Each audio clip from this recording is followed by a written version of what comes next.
Hey guys, Flippin' Landlord Ninja here. Kevin the Property Prince. And we are Two Guys Take on Real Estate. So today we're going to talk about foreclosures. That's fantastic because so many people out there keep asking us to tell you more about how you can find yourselves your next great deal through foreclosure.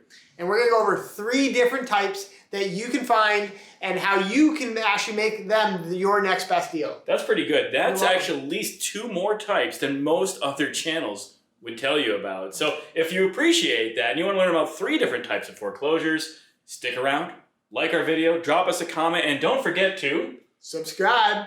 Two Guys Take on Real Estate. What we got first, Kev? These are REO foreclosures. What does that mean? REO, real estate owned property. So basically it's kind of where, well, foreclosures go to die. Kind of, yeah, that's kind of one way to look at it. This is kind of the end process where basically after it's gone through the auction, all that stuff, it finally gets to maybe a real estate agent and they're actually getting it listed on the MLS, or you might be able to find them on Zillow or Redfin, one of those services. And it's something where basically a bank's taken over ownership of the property and they're trying to get it, sold. So this was really big when we actually started growing our company. We were finding tons of them. Remember, we were going to one, 20 a week? Yeah, they were trying to find people to take them off their hands. Exactly. Well, today, that's not the case. These things are very few and far between. They got really picked through. Exactly, really picked through. The only way I'd say you'd really, if you get luck finding any good deals in this, is if you can get what's called like a pocket listing, or maybe actually you work with a bank directly where they'll actually funnel it to you as opposed to actually going to a realtor, because by the time it hits the MLS, you're competing with everybody else out there, and it's not a special deal, it's not a sneak peek. There's no advantage that you have. No, not at all. So the one good thing about these is you actually, often they're vacant, so you don't have to deal with tenants, right, Kev? Woo! That's always easier, let me tell you. As well as you're gonna be able to get access to it. Maybe you can also get them inspected by a home inspector. All good things. That's huge. You know what you're buying. I mean, you know what you're taking, you're analyzing, you're doing your due diligence, and you have an idea of a rehab budget. You can really complete the formula when it comes to making yourself a flip or a buy and hold property. So it limits your risk. But when you limit your risk, you also generally limit your upside as well. Well, yeah. And again, you're paying for that. You're paying to limit your risk. So that's why people like some riskier options. What do we have for riskier options? Well, let's go on to the next thing, Kevin. These look familiar. What are these, Kev? These are actually live foreclosure auctions. We are no stranger to those. And anybody who's been following our channel knows we share a lot about these. Exactly. So this is basically when the bank is actually enacting their right to foreclose on their lien and have an auction. So every state's a little different. Some states actually have them right at the property. Some of them at the courthouse steps or the town hall. In Massachusetts, we have them at the property. And there's tons of them going on all across the state right now. And we love these, don't we? We love them. And I think I recognize my hand right here holding that bid sign, that cartoon hand. But no, what we don't love about them is some of the risky aspects of stuff. What are you bidding on right here? What would you call this that you're bidding on? Well, this is an as is, where is sale. Ooh, so it's almost like a mystery box. Yep, there you go. You don't get access to the property often. I mean, once in a while, maybe you're lucky, but this is very rare. You're often just basically, you see it's all locked up, and this is, maybe if you're lucky, you'll get even peep through the window, but often the blinds are down. Heck, sometimes there's somebody looking at you from in the house. Occupied property? Really? Who knew? Oh my God. You're not just buying the house, you're buying, well, the house that comes with an occupant. So now you're going to be the one dealing with navigating that process. Oh, that's scary. I don't want that. That can go all sorts of ways. It could be something as simple as a knock on the door and a conversation, and people do the right thing and it all works out. Could be a year-long process of eviction and a whole lot of court fighting. But I have to say, we've been really lucky, and we actually got what, Kev? What did we get, Kev? We got some great deals here at Foreclosure Auctions. We bought one house for $200. Not $200,000. No. $200.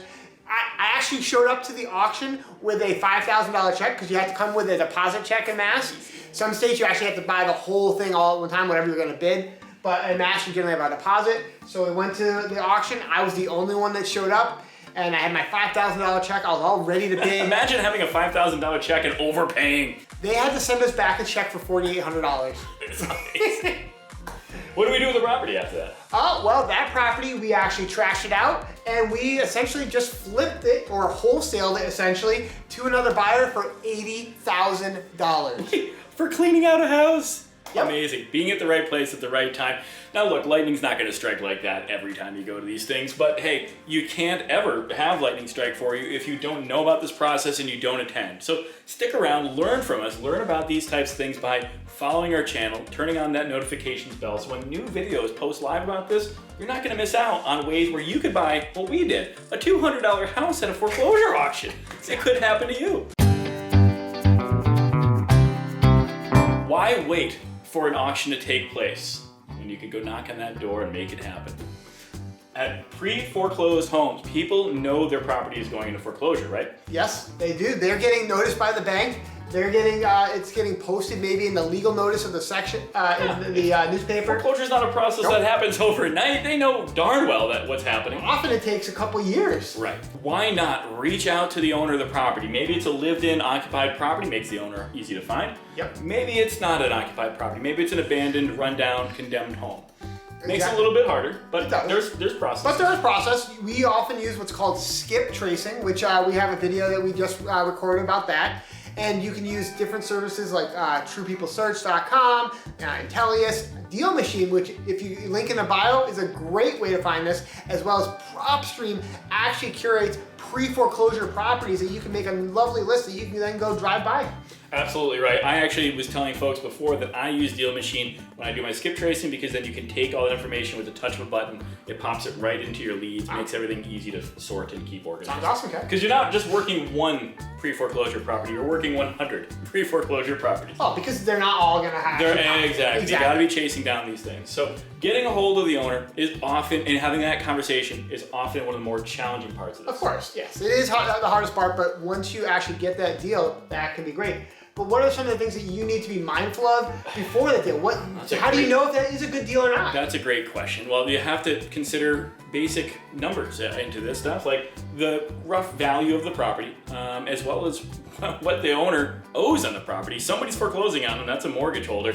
So, you know, if they're underwater on the property, this is probably not a good target. It's probably not. There's a simple formula that we like to use. It's as a general guideline, ARV, and what does that stand for, guys? ARV? It's the after repair or rehab value. Yeah, so basically you're gonna run a comps on that and figure out what the property would be worth, all fixed up, all looking beautiful. Yeah. All right, then you multiply that by 0.7, so 70% of the ARV. Then what you're gonna wanna do is subtract the rehab. What is it gonna cost to get it to that top value? And again, you're ballparking these numbers. You don't need to actually come up with the cost of every nail on every screw. I mean, you want to be working in roundabout numbers. Exactly. Conservative. Overestimate, especially with the cost of wood and the labor these days. Yeah, you don't want to go over your budget. Nope. And then you also want to know any other liens, whether it be their mortgage, if they still have a mortgage on the property, which obviously if it's a pre-foreclosure, they do. You need to know and talk to them about what that amount is. But hey, people that aren't paying their mortgage probably aren't paying some other stuff. Like taxes, Yeah. water bills, City electricity Hall bills. is always going to get paid, folks. So you got to remember, check to see if they owe $1,000, $5,000, $20,000 in taxes.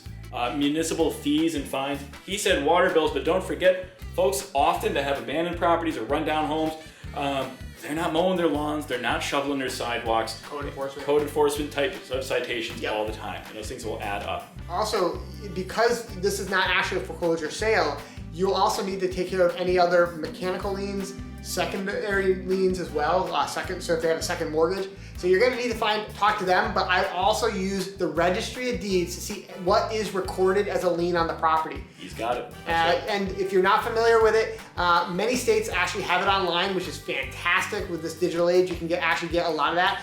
But the one thing I found is that you're gonna need to search every possible way of recording that address. So for instance, 123 Fake Street, 123 ST, 123 Main Street. You're gonna need all those different things to look up the property because it depends on how it's recorded and the database they have, it could be all over the place. You don't want to get surprised later and have your deal completely fall apart after you put so much time working into it. So yeah, so this is one of the great ways to get distressed property that you can either wholesale, do the BRRRR strategy, which we have great videos on here about that, as well as if you're looking to fix and flip. So, I mean, this is the way for you to get properties at, distressed, lower value, so you can actually make a great profit, right, Kev? Imagine this being a property you're going to intend to live in and even house hack. And if you're, house hacking. Yeah. How did I forget that? if you're not familiar with what house hacking is, definitely make sure you tune into our channel. We're going to show you a video right here about house hacking. Click on it, check it out, and learn about how you can live for free or possibly get paid to live in a property you own. What? So thanks for attending again, and we'll come out with more videos every week. So see you guys later. Make sure to tell a friend. There you go. Take care. Thanks a lot.